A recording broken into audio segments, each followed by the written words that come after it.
भागवत जी जिस फल को या जिस औषधि को सबसे ज्यादा बढ़ाई करते हैं, बखान करते हैं, वो मैंने बताया त्रिफला चूर्ण है।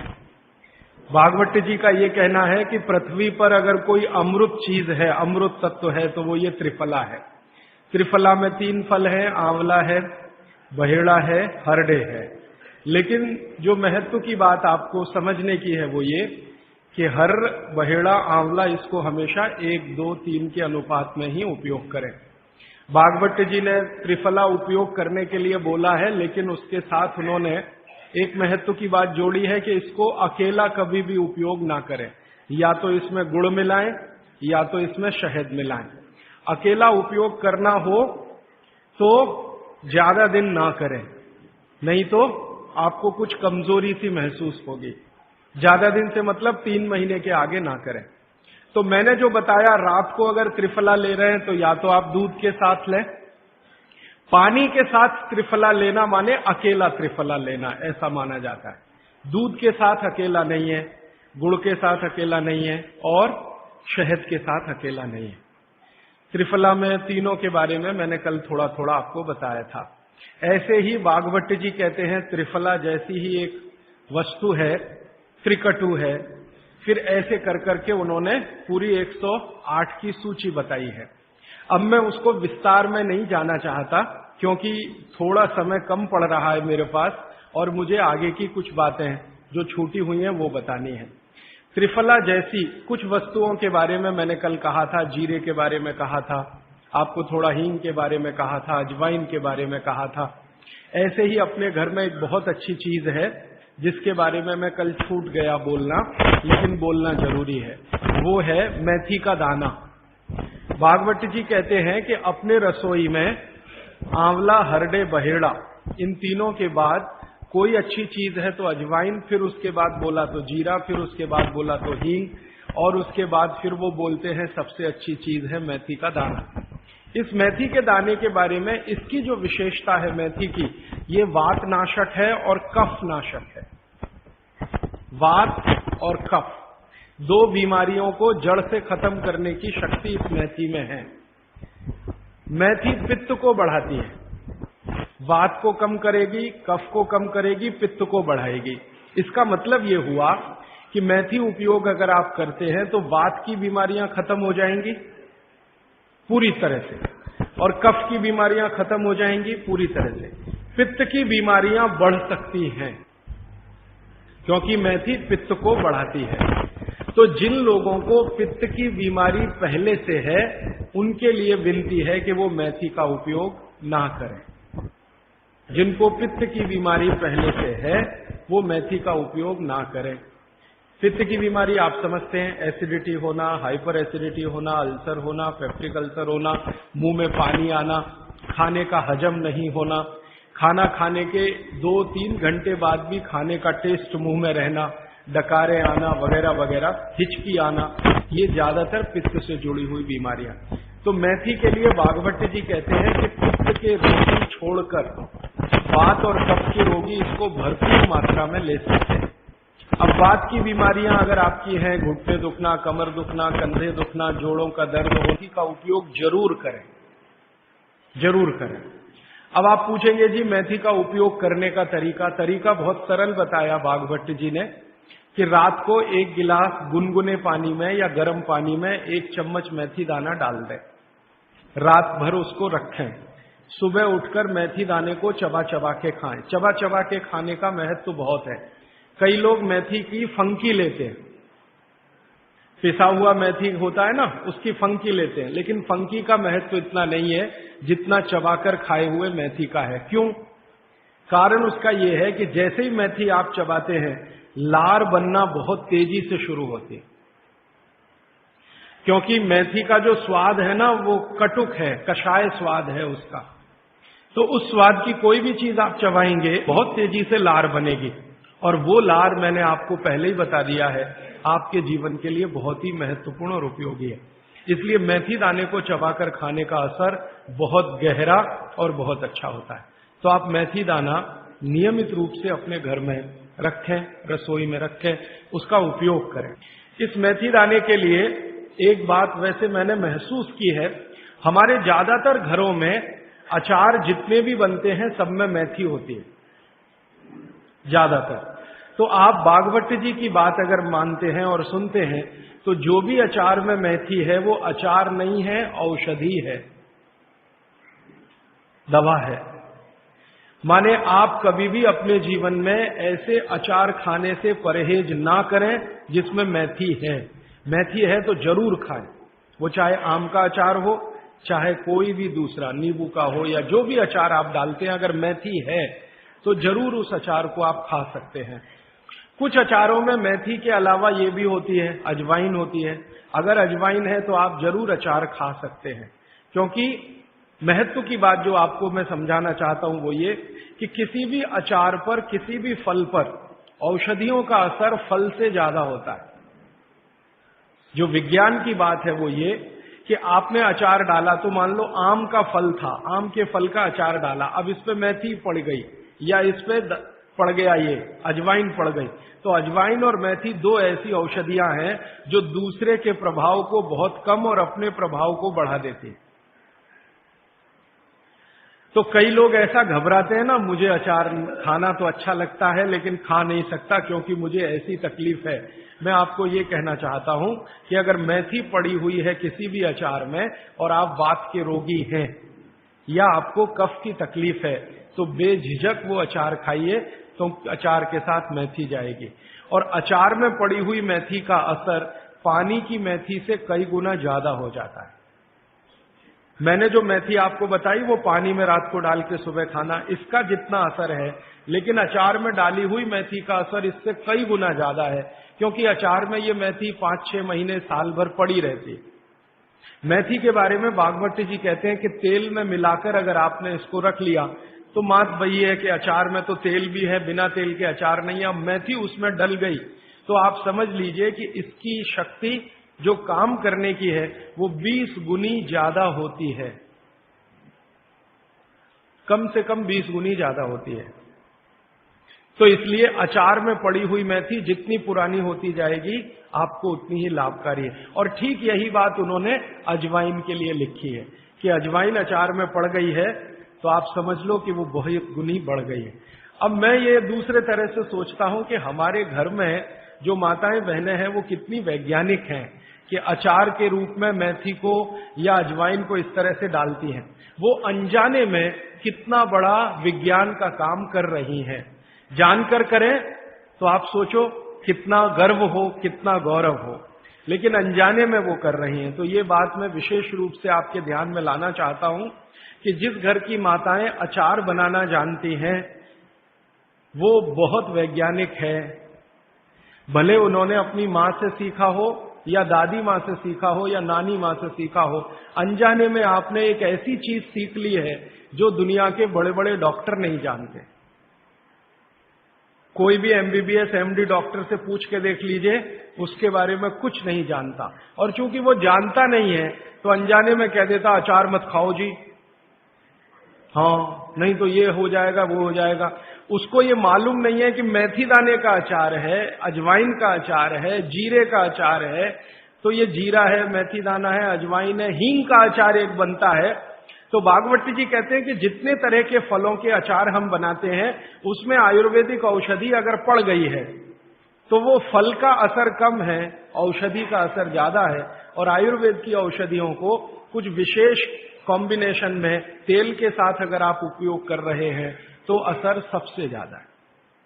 माने बागवती जी के हिसाब से अचार आप जरूर खाएं, लेकिन इसमें उन्होंने बोला है कि अचार महत्व की बात है कि उसमें या तो मेथी हो, या तो अजवाइन हो, या तो जीरा हो, या तो हींग हो, दालचीनी हो, जो भी है, औषधि के बिना अचार ना खाएं। ये है उनका सूत्र। थोड़ा आगे बढ़ते हैं। वो हमारे रसोई घर में एक चीज के बारे में बहुत बखान करते हैं, माने बहुत बढ़ाई करते हैं। वो ये कहते हैं कि जो लोग खाने के बाद पान खाते हैं चूना मिलाकर, वो जिंदगी भर वात के रोगी होंगे नहीं।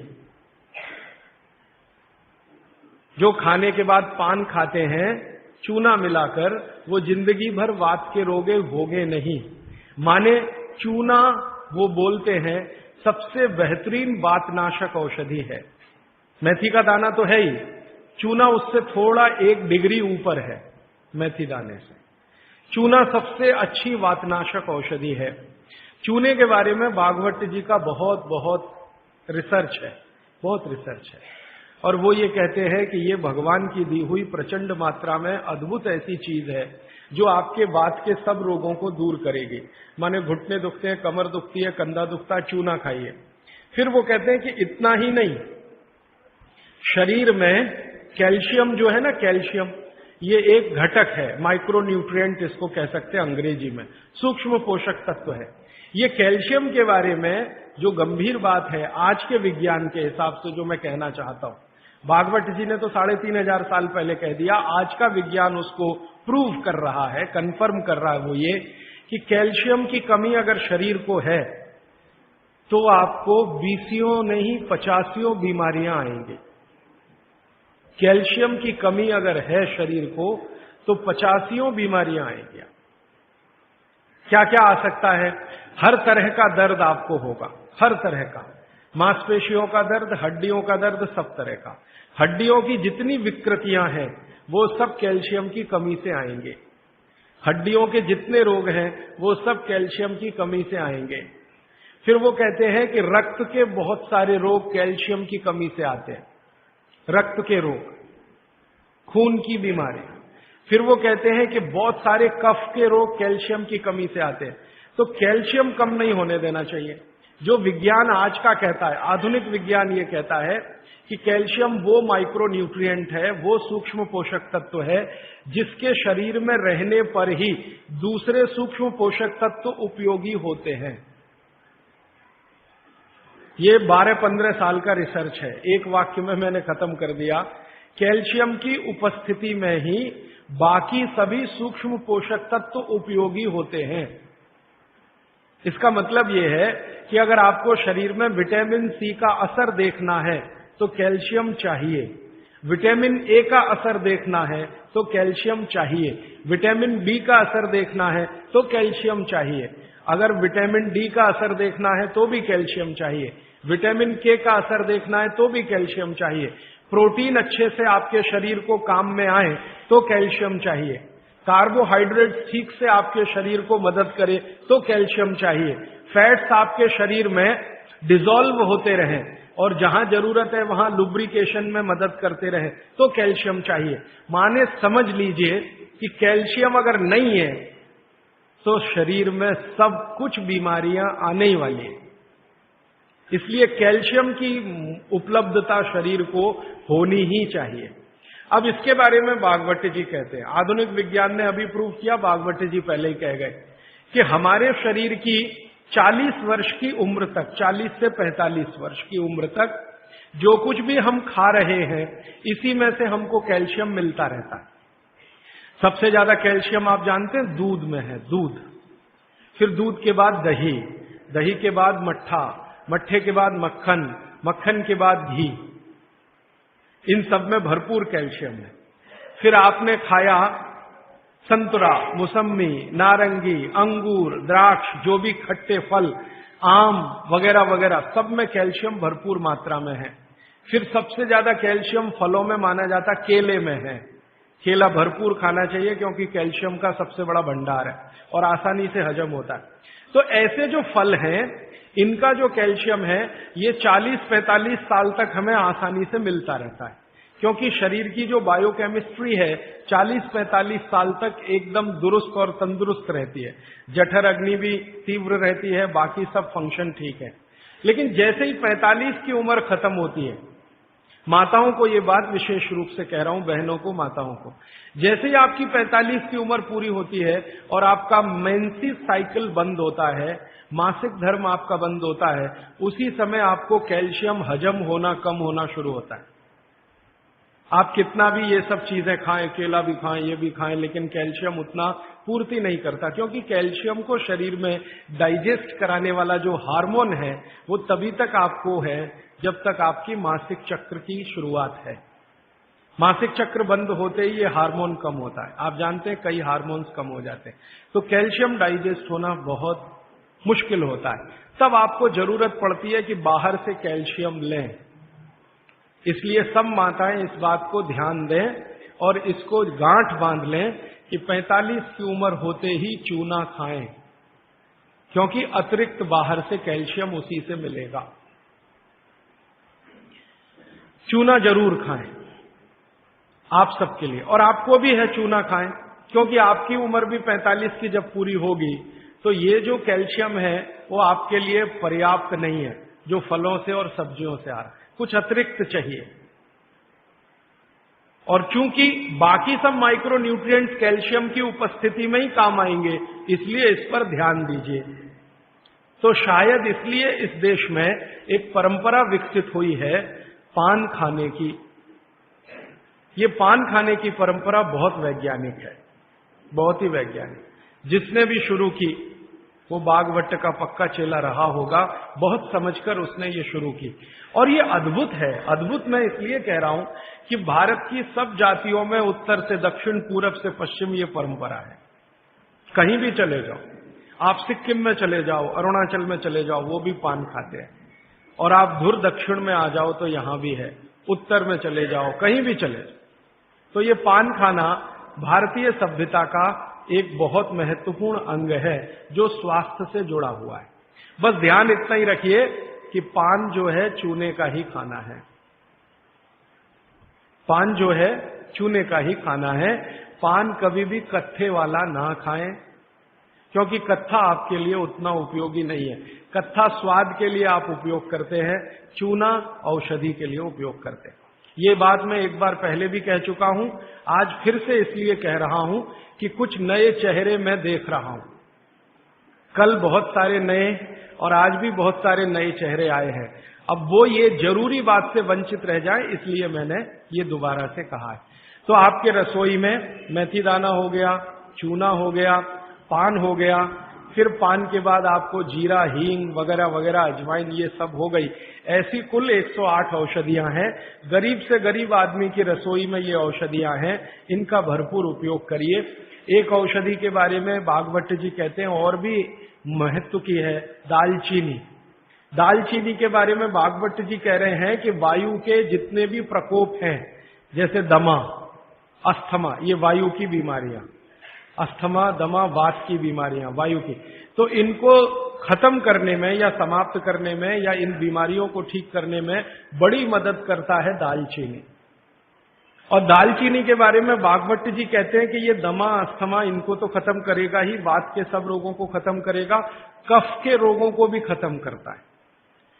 कफ के रोग आप समझते हैं, खांसी है, सर्दी है, जुकाम है, मोटापा है, वजन बढ़ना, ये सब कफ के रोग हैं। तो इनमें भी दमा जैसी बीमारियों जितना असर है दमा पे, उतना ही इस पर भी है, कफ की। तो दालचीनी का भी उपयोग आप कर सकते हैं आपकी बीमारी के हिसाब से। दालचीनी आप सब जानते हैं, आसानी से आपको पहचान में भी आती है। बस उसका उपयोग करते समय ध्यान रखें कि ये ज्यादा उपयोगी है पाउडर के रूप में। कई बार मैंने देखा है भोजन बनाते समय हम दालचीनी का पत्ता डाल देते हैं या उसकी वो जो छाल जैसी है वो डाल, वो उतना उपयोग नहीं आता जितना पाउडर करके वो उपयोग में आता है। और दालचीनी के बारे में बागवती जी कहते हैं कि इसको अगर उपयोग कर रहे हैं तो आप गुड़ के साथ इसको खूब घिसिए, रगड़िए, ऐसे ऐसे ऐसे ऐसे खूब अच्छे से गुड़ मिले, फिर खाइए, फिर पीछे से थोड़ा गर्म पानी पीजिए, अद्भुत परिणाम। और अगर आप शहद ले सकते हैं तो शहद के साथ तो इसका मर्दन, मर्दन एक शब्द उन्होंने इस्तेमाल किया, मर्दन माने घिसना, रगड़ना। तो वो कहते हैं कि खूब रगड़ करके, मर्दन करके शहद में ऐसे ऐसे ऐसे ऐसे 5-7 मिनट, फिर चाटिए और थोड़ा हल्का गुनगुना पानी पीजिए, तो आपके शरीर के कम से कम तो 50 रोग ये अकेला दालचीनी खत्म कर देगा, कम से कम 50। कफ के रोग और वात के रोग। तो ऐसी बहुत सारी चीजें अपने रसोई में हैं। अभी मैं थोड़ा आगे बढ़ता हूं, रसोई से बाहर निकलता हूं, क्योंकि रसोई में अगर मैं बोलूं तो और 3-4 दिन जाएगा।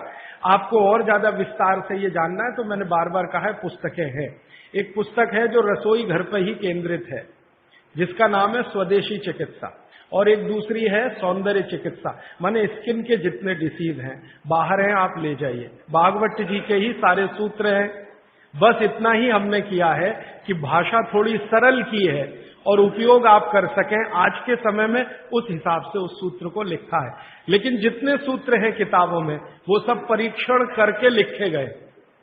6-7 साल हमने खूब परीक्षण किया है, परिणाम मिले हैं तभी उनको लिखा है, ताकि किसी को फायदा तो हम दें अच्छा है, नुकसान किसी का ना हो हमारे कहने और करने से। मैं थोड़ा आगे बढ़ता हूं। भागवत जी कहते हैं कि भगवान ने, प्रकृति ने हमको जो बहुत सारी चमत्कारिक चीजें उपलब्ध कराई हैं, भगवान ने या प्रकृति ने, उनमें से एक चमत्कारी चीज वो बोलते हैं गाय है। गाय, भागवत जी कहते हैं कि भगवान ने और प्रकृति ने जितनी चमत्कारी चीजें हमें उपलब्ध कराई हैं उसमें से एक है गाय। और गोमूत्र के बारे में वो बहुत बखान करते हैं।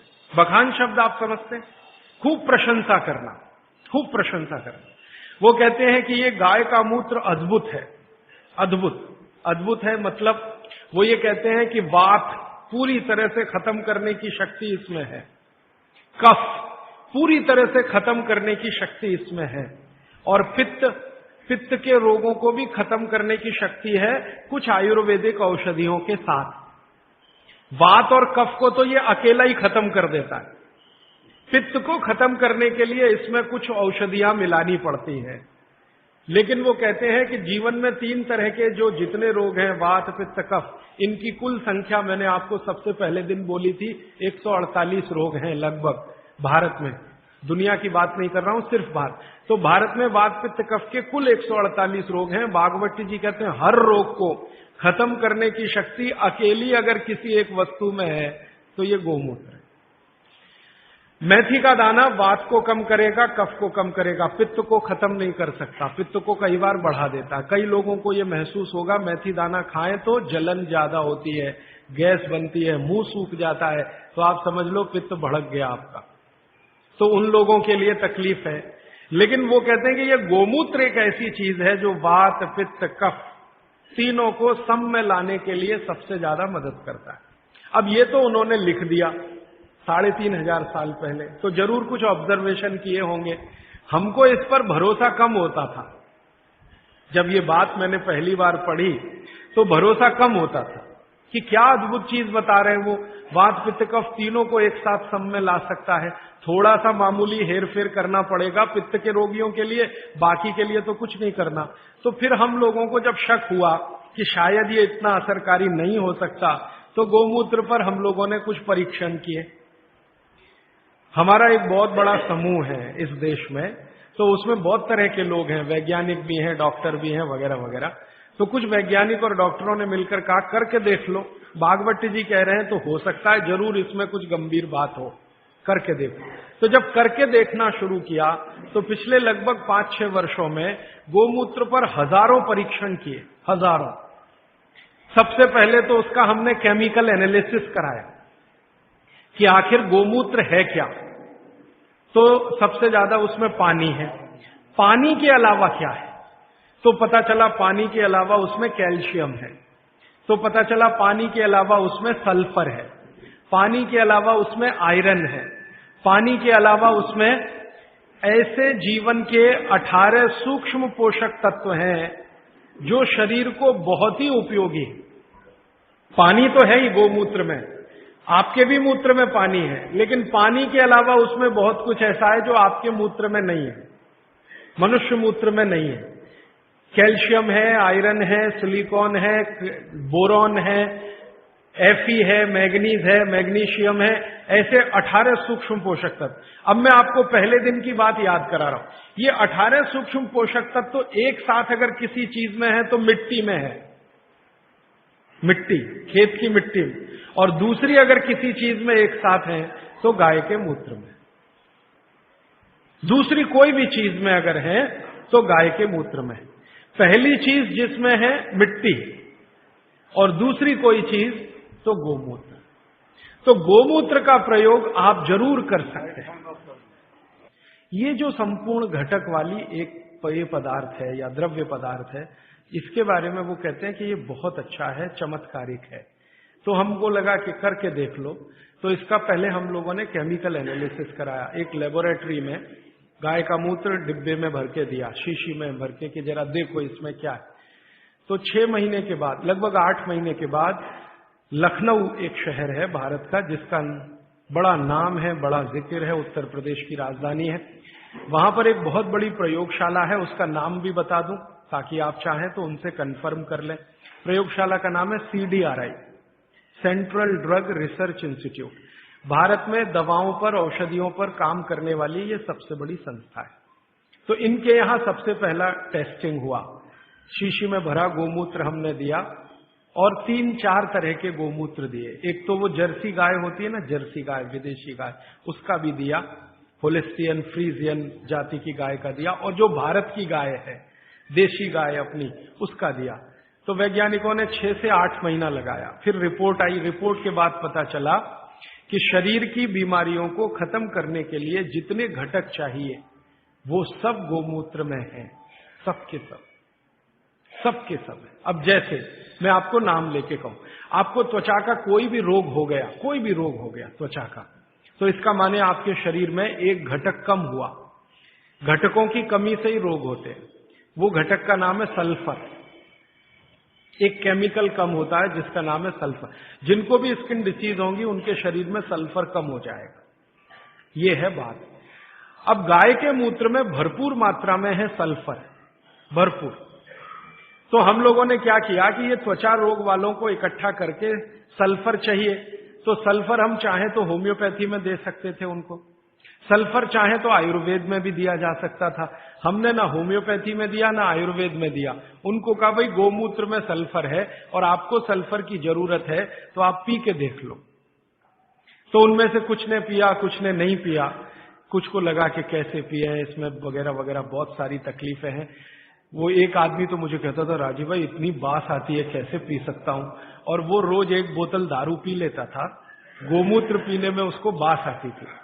तो मैं उसको समझाता था, भैया दारू की जो बास है उससे अच्छी तो ये है, लेकिन वो माना नहीं। खैर, जिन लोगों ने पी लिया, हमने देखा कि 1.25 महीने से ही उनके त्वचा का रंग बदलना और उनका जो रोग है वो बदलना शुरू हुआ। 3रे महीने तक आते आते संपूर्ण रोग ठीक। और क्या क्या रोग ठीक हुए? सोराइसिस ठीक हुआ, जो कभी ठीक नहीं होता, आप जानते हैं। एलोपैथी वाले तो कहते हैं सोराइसिस ठीक ही नहीं होता। सोराइसिस के बारे में वो कहते हैं कि आदमी मरे तो ठीक होता है, ये भाषा है डॉक्टरों। तो वो सोराइसिस ठीक हुआ। एक्जिमा तो इतने आसानी से ठीक हुआ कि बहुत ही आसान। खुजली, खाज, दाद, सब तरह के त्वचा रोग ठीक हुए। तो बात समझ में आई कि बागवती जी सही कहते हैं। फिर हमने इसका एक्सपेरिमेंट घुटने दुखने वालों पे किया। घुटने दुखते हैं, कमर दुखती है, कंधा दुखता है, और देखा कि रिजल्ट बिल्कुल सही है। 15 से 20 दिन में ही असर है। फिर हमने इसका प्रयोग कफ वालों पे किया। खांसी है, सर्दी है, जुकाम है, 20-20 साल की खांसी है, 25-25 साल की खांसी है। अब आप जानते 20-25 साल की खांसी तो दमाही हो जाती है या तो टीबी में बदल जाती है। तो उसमें देखा तो इतना तीव्र असर है इसका कि अगर आप ट्यूबरकुलोसिस के किसी भी पेशेंट को सरकार का इलाज कराएं, आप खुद कर लेंगे एक्सपेरिमेंट, मैं तो 20 बार कर चुका। सरकार का इलाज आप जानते हैं, गोलियां, डॉट्स की गोलियां टीबी के मरीजों को देते हैं और कहते हैं हम फ्री में बांट रहे हैं। तो एक आदमी को आप बोलो कि डॉट्स खाए और इलाज कराए, और दूसरा ऐसा ही आदमी पैरेलल ले लो जिसको टीबी है, अस्थमा है, दमा, उसको को नहीं तुम सिर्फ गोमूत्र पियो और कुछ मत करो। फ्रेश गोमूत्र माने फ्रेश, जो ताजा। तो आप देखेंगे कि वो डॉट्स की गोली खाने वाले को 4 महीने से 6 महीने लगेंगे और ये गोमूत्र पीने वाले को 1.25 महीने से 2 महीना ही लगेगा और ठीक होगा। और ये एक बार ठीक हुआ गोमूत्र पी के, इसको दोबारा टीबी नहीं आएगी, क्योंकि गोमूत्र बीमारी ही ठीक नहीं करता, प्रतिरोधक शक्ति इतनी बढ़ा देता है कि वो बीमारी भविष्य में दोबारा ना आए। तो समझ में आया कि बागभट्ट जी तो कुछ गलत नहीं बोल गए, सही। फिर हमने और एक एक्सपेरिमेंट किए कि जिनको डॉट्स दी जा रही है, ऐसे कुछ मरीज एम्स में हमने चिन्हित किए। ज्यादा एक्सपेरिमेंट हमने एम्स के डॉक्टरों की मदद से किए। तो ऑल इंडिया इंस्टीट्यूट के कुछ मरीज जिनको डॉट्स दी जा रही है, नियमित रूप से टीबी के लिए वो आते हैं, उनको शीशी में भर भर के ये दे दिया, और ये नहीं कहा कि ये गोमूत्र है, क्योंकि कहो तो खाएं नहीं और पिए नहीं। उनको कहा ये बहुत अच्छा सिरप है, आप इसको पीते रहो। अब वो आते थे, शिकायत करते थे कि ये कैसा सिरप है, इसमें कुछ बास सी आती है, दूसरे सिरप तो मीठे मीठे लगते हैं कि भाई ये सिरप